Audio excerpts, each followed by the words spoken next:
If you could have a drink with anyone in the theater world, who would it be? I'm Anthony Caporale, and I'm running through my list. Each week, I'll sit down with cast members, bartenders, and personalities from New York's theater district and get a behind-the-scenes look at what it's like to live, work, and play on Broadway. Come have a drink with us on Broadway Bartender. Welcome to Broadway Bartender. My name is Anthony Caporale, and we are here once again at New World Stages in the heart of Manhattan's theater district, home to my show, The Imbible, A Spirited History of Drinking. And we're going to open today with a riff on a drink that we've done already. We did a Black Russian. I'm going to go ahead and open with a White Russian. And hopefully you'll indulge me when you meet our special guests as to why I'm opening with a White Russian. But let's just go ahead and make the drink for right now. So we're going to start with 1 ounce of Kahlua, which is a coffee liqueur, actually made in Mexico with a rum base. And I'm going to top that up with 1 ounce of vodka, and then right to the rim of the glass. You can use cream, but I like to use half and half because it lightens it up just a little bit. And then I'm going to very simply just roll these drinks into the tin, give them a quick swirl. I don't like to shake any drinks that have cream in them because they get very frothy and bubbly. And I like my cream drinks nice and dense. And that is all there is to a White Russian, made famous by the movie The Big Lebowski. He referred to them as Caucasians. But for today, our special guests are from the musical review, Me the People. And we're going to go ahead and stick with the White Russian moniker. And we have Aisha Dukes and Mia Weinberger. Ladies, do you forgive me? I mean, it was right there. Oh, no, it's perfect. Is it okay? It's perfect. So okay. appropriate. Great. So cheers, first of all, and welcome to Broadway Bartender. I'm sure you probably had White Russians before? Or? Yes. And it is a lovely, that is really it's good. just a lovely drink, right? Yes, okay. thank you. So, awesome. So, Me the People. Let's talk. Me the People is a political satire musical comedy. It's a commentary on our current administration. And we do it with both fictional and realistic characters. So, bringing it to the stage at the Triad. At the Triad, and that's on the Upper West Side here in New York. It's a musical review, is that right? Yep. Correct. So mostly songs? Yeah, mostly songs. We've got a number of different songs. We pack them all into an 85-minute show. Wow. And yeah, everyone from Hillary Clinton and Bill Clinton to the Obamas and Betsy DeVos and who else? Like everyone is in there. George Washington, George makes Washington. an appearance. We go all the way back to George Washington. Really? I would love to know what George Washington has to say about our reality show He's got presidents. some thoughts. I would think he does. Yeah. It's on the matter for sure. Okay, that's amazing. So what are your roles in the show? Or do you have roles? I mean, how's that work? Yeah. We all play several. There's 4 of us total in the cast, so we all play many of the things that we just listed and more, and background to each other. Yeah, so I play Betsy DeVos, Melania, Ivanka, Hillary Clinton, Betsy Ross. Really? Yes. Wow. Okay. Yeah. And Aisha? George Washington. I'm a general, just a guy. I play Conchita. She's a chambermaid at the Hotel Mar-a-Lago. I play the Statue of Liberty at one point in the show. Who am I missing? Michelle Obama. I think that's most of it. Oh, a little girl at one point, and Betsy DeVos comes to talk to PS 114. Watch her, So how many folks in the cast? There's just 4 of us. And we have a music director as well who is playing everything, and he is involved in the show as well. He has a couple roles. So there's really 5 of us. But 5 performers. Yeah. And how long has the show been running? About a month. Doing well. I read the review in the New York Times. Really, really nice. Congratulations. That's fantastic. And the company that produces this show has a history of using comedy as, I think I read comedy as resistance in some of the material. I really, really like that. There was a Bush musical, right, that preceded this? Yeah, Nancy Holson, our writer, wrote Bush Wars back in the W days. Which I think we all thought were behind us, I but I know, wish, I wish they were ahead of us now for some reason. Right? And she also has a show called News and Review that ran for a really long time. That was a very similar style. Just whatever was happening in the news, she put that into song. And now she's doing this. Do you really kind of throw some hard punches in the show, or is it really kind of meant to be taken a little bit lighter, or like how serious are the things that you're dealing with? So the whole show is very funny, I think, anyway. But we have a couple moments where it does get a bit real, and a little more serious and a little darker. And I think because the show is so silly and fun, those moments really resonate. Yeah. And we found a lot of people have, after the show, will come up to us and say, it was so funny, but it was so scary when you realize that this is reality. It's real. Yeah. We say, you know, a lot of the material writes itself. We're directly quoting what's going on stage, but we kind of feel like humor puts it on the table for conversation, and to actually look at these things as the abnormalities that they kind of are. You know, right. A lot of historical things have been happening, so I think joking is a really great way for it to become visible and for it to become something that people, whether it's in jest or in seriousness, are not complacent about, which I think is a really cool way the show kind of, you know, sends a message. Right. Yeah. Now, do you think that the show would be able to play outside of Manhattan, like the bluest of the blue, liberal, intellectual sort of? We are, for the most part, preaching to the choir. Yeah, we've actually talked about it, about how we think the show would do in other places. I do think that it would succeed more in a liberal place, definitely. We're not really trying to change anyone's mind. We're kind of just trying to give everyone who is stressed and scared a place to come and laugh together. That being said, we had a Trump supporter come to the show once. The day after we opened, he came and held up a Trump 2020 flag during our bows. And I mean, he was very respectful and just wanted to speak his piece, and that's okay too. Tell me about some of the songs and some of the bits that are in the show. I think one that really resonates with the audience is the Twitter bird. We have a member of our cast dresses up as the bird from Twitter, and that's where we really put the direct quotes into play. He just says things that Trump says and then kind of reacts in ways that we are all commonly like, what, to some of the things. So, and I think he uses the Rockin' Robin tune. All of our songs in the show are from popular songs already. So it's the love the way the Donald goes, tweet, tweet, tweet. So it's, yeah, I think it's a fun way to kind of talk about this thing that we can all see, so. And that one is great. It makes it really easy for us to keep the show current, because since he's literally just reading Donald Trump's tweets, they change very rapidly, as we all know. Yes. So every week, Richard, who plays the Twitter bird, gets new tweets to read to the audience. You update the show every week. Yep. The news keeps it current. Yeah. Has it gotten just more and more surreal? I mean, you must be extremely plugged in just to play the roles to every single little thing that's going on. Yeah. I mean, when I play Ivanka, I have some opportunity to ad-lib a bit because I'm interacting with the audience. And so if something big happens with Ivanka in the news, my mind immediately goes to how can I throw this in to the show tonight. Yeah, so I'm pretty in tune with her at the moment. How long have you both been involved with the show? We both started in, what was it, end of May when we started? Early May, I think. Yeah, we were cast from audition. So since it opened? Yes, but there was a reading before that you weren't involved with it, yeah. So the show's been in existence a little longer than we've been with it, but. Yeah, but we were both a big part of the developmental process of it, because it was the four of us in the cast. We really were given a lot of creative freedom to put ourselves into the show, and we've watched this thing change so much since we first started in May. So it's been really special to create these characters. How much of a script do you actually have to work off of in terms of like actual lines that must be delivered every night?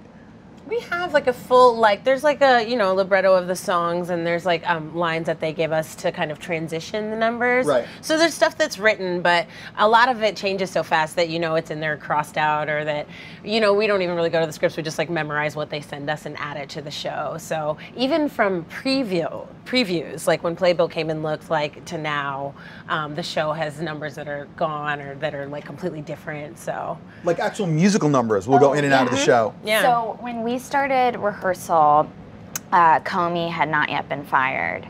And then he was fired, and 2 days later he had his own number in the show. Oh my. And then days later it was cut because he was no longer super relevant. Right, right, right. So like that's how fast this process was moving. So you could literally just go see the show once a week and like a daily show kind of consumable entertainment. There's some new bits every time. What's the schedule, the performance schedule? How many days a week are you playing? It's usually Thursday through Sunday. We are sharing the space with another show, so it's been like a little bit different, but everything's on the Me the People musical.com. The website has the schedule, but it's near to Thursday through Sunday. Tell me a little bit about your background. How did you both get started in the business, and what brought you to this particular piece as something that, you know, you decided you wanted to focus on? Well, I studied musical theater in school and have been doing that since I came to New York several years ago, and I'm also very interested in comedy and in politics. So this was kind of the perfect combination of everything that I'm passionate about, especially right at this moment. Yeah, I'm thrilled to be doing this. What was your first job when you got here? My first job was a little show called The Berenstain Bears Live. Yeah, that's real. Really? That's a real thing. And it's great. It's fantastic. But I recently toured with Elf, the musical, and with Bring It On, the musical. So I've spent the last couple of years touring. Wow. And Aisha, how about you? I have been doing theater since I was very young. Started when I was in like elementary school, went to school for it. Moved to New York in 2012, started doing work here. The first show that I did was actually an off-Broadway show called Honestly Abe that had been running for a little while before I got to the city. So it was, it was a really cool production. And from there I did a bunch of different projects, film as well. Most recently, before this, I was doing Wild Women of Planet Wongo, which was at the Parkside Lounge on the Lower East Side. I know it, yes. And that was such a blast and such a long run, kept extending. And I was like sad to say bye to it, but this show seemed like such the right direction with what's going on. And I have been really, really focused on, from campaign days to now, what's been going on. So to be able to join passions like that and be, plugged into the news and still doing what I love and what I went to school to do is really, really great. Wow. Have either of you done cabaret style shows before? I have not. Yeah, I've done mostly like musicals, like full. Just straight up, like traditional musicals. Yeah, but I've done a bunch of sketch comedy, especially in college. So that's a similar thing, but without the musical aspect, but a bunch of different sketches in one show. Right. What do you find the differences between doing a fully scripted sort of traditional Oklahoma kind of musical and the cabaret? It must be a much different experience, even preparing every night for what you have to do on stage. I think the pacing is just so much, for me it's like way more fun because everything's like the whole time, and then it's over and you were like, oh my God, that's an hour and 20 minutes. I definitely feel like with this, because there's no plot to like cue and stuff like that, like you have to be a little more plugged in mentally, because like you have to create a completely different scene every time you come on stage, a completely different like story in that song for the audience. So definitely more of a challenge, but like a fun, good challenge. What I love about the show is it's kind of a slow burn. I think it takes a few songs for them to really get with us. But after the first number, if they're not totally there yet, I'm like, just wait. I know by the end they're gonna be into this. Yeah. You have enough confidence in the material to know that you're just gonna forge ahead. And that is one consistency by the end, like they are with us. They are. That always happens, so. Okay, so I was told that you both do, I guess, some impressions of folks. Can we get like a little sample of some of the things that you do? Sure. Yeah? Oh, that's awesome. Okay, what can I do? Do I need to set you up or anything, or you just want to do some stuff? I don't know. How would you set us up? I have no idea. That's why I'm completely useless at this point. Great, Good. So just do your thing. Okay. Well, Melania is kind of like this. Like, oh, Anthony, I'm so very happy to be here with you today. Like that. Go ahead. Go back and forth. I do less impressions, but one of my characters that I really love to do is Conchita, and she's like, "Hola, my name is Conchita, and I will be your chambermaid. If you need anything at all, don't hesitate to ask. Some fresh towels, a bucket full of ice, a turn-down service with a trompe steak on your pillow." And she's a chambermaid at Hotel Mar-a-Lago. Oh man. Yes. So much material. Hillary. Oh, yeah. Hillary is a lot of. That's like the anti-Ivanka. Like that's incredible. Or Melania. Oh, wow, that's incredible. Awesome. Okay, now I have to ask. Can you do George Washington? Of course. I mean, he's just generally like just a strong man. He's leading you. He's moving forward. He's got a strong brow. The answer is yes to most questions. There's not many videos of him. Right. So I did some reading. Different kind of research for What is like stare at a dollar He was bill? like the first president. He's got to be like a strong presence. So he's got a lot of like posing and like he's leading you. Yeah. So. I love it. So what's the projected run of the show? You just going to keep going as long as people buying tickets? You have a... We are scheduled until, what is it? September 3rd. September. And we're going to see in the next couple weeks if we're going to extend beyond that. Okay, great. I love it. Me, the people at the Triad Theater right here in Manhattan. All right, so now our tradition at Broadway Bartender is that I need to have one of you make a drink. Which one of you would like to make the drink? We're both equally inexperienced at bartending, so. Okay, great. So I'm gonna just go ahead and pick you so that I can sit right there. Great. Perfect. So this is a drink that I actually created before the election when we all thought that this was just a big running joke. And some folks had asked me to make some campaign-themed drinks. So I call this drink the Trumple Maker. And it's really, really simple. So lack of experience, not a problem. So the first thing that we're going to do is we have some shot glasses right there. And you can just set those up and fill those with tequila, which is going to be in the speed rail on your right. So if you just take your right hand, right down there. Fill them. Fill them right up. Great. Yeah. You sure you've never done this before? It's really good. It's really good. Thanks, guys. I could never have done that. Okay, so you're going to set yours there, and mine here, and then yours there. And so now we have some cherry Kool-Aid. So I'd like for you to fill these 3 glasses with some ice first, which is there should be an ice scoop on your left, and then just fill those with ice. Fabulous. And then fill them up with cherry Kool-Aid.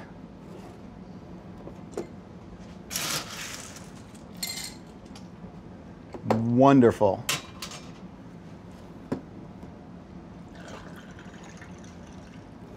Great. I'll put this here, and you can have this here. And then you can put that right back there. And then we have an orange wheel, which you can just put right on top of the drink. Starting to get where this is going? Just on top of it. Just right on top, yep. See what you've done here. Okay, and then one for, yeah, great. Let's go ahead and put that orange wedge on. And then in our cocktail napkin holder there's going to be 3 folded cocktail napkins. You can just bring those out. Fabulous. And you get 1 and 1 and 1. And what I've done is just accordion style these. And if you want to just build a wall between the tequila and the Kool-Aid. Oh my God. This is real. You like that? This is really real. Good. Really? And now it's easy. You just shoot the tequila and drink the Kool-Aid until you think voting for Donald Trump is a good idea. We're gonna need some more tequila. Wow. So Yeah, really. we don't need a Cheers. drink, but we can just sip it and then, God help us, drink the cherry Kool-Aid, folks. Oh my goodness. As a little chaser. So that is my Wow. Trumpo maker. That Aisha Dukes and Mia Weinberger of Me the People. Website for the show? is methepeoplemusical.com. methepeoplemusical.com. Personal websites, other projects you want to tell folks about? MiaWeinberger.com. Great. Yeah. Find me on SoundCloud, Aisha Dukes. Ooh, I love it. Fantastic. Well, ladies, thank you so much. Folks, thanks for tuning in to another episode of Broadway Bartender. Check us out, BroadwayBartender.com. I'm just going to rebuild my... anyone else want to pay for this? By the way, that's the other. You got to get someone else to pay for this. Right. That's the whole key. Right. So yeah, BroadwayBartender.com. Recipes, links. We'll have your information up there. Join us next week. Drink well. Drink responsibly. Drink with hope. Oh my God, yes. Cheers, ladies. Thank you so Thank much. you. Cheers, thank you. Very nice. So fun. Thank you so much. Very nice. Aw, thank you. guys are Thank great. you. So fun. These are hilarious. Right on. Just build Yeah, a wall. come check it out. Build the wall. Please do.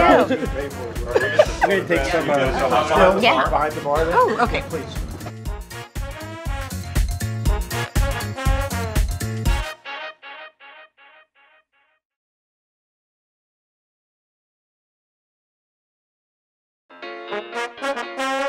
Drink a little candied ginger rather, in honor of our guest Mary Beth Peel, who I just saw in Anastasia. You did? Oh my goodness! So for you, ma'am, cheers, and let me know what you think so of the excited to Moscow drink this. thoroughbred here. Do you use a straw, don't you? You can use whatever you'd like. Oh my God. Like? Good? That is Refreshing? Seriously good. Crisp? I'm gonna. Please, go for it. Get that candied ginger in there too. Really, really nice. So I think it's so interesting that... This is really good. Yeah, good? Okay, great. I can never tell because I do have a show tonight, you know. Yeah, I know, so do I. Yeah. I'm always talking to actors and when they can tell me something's good and I'm like, I don't know if I believe you.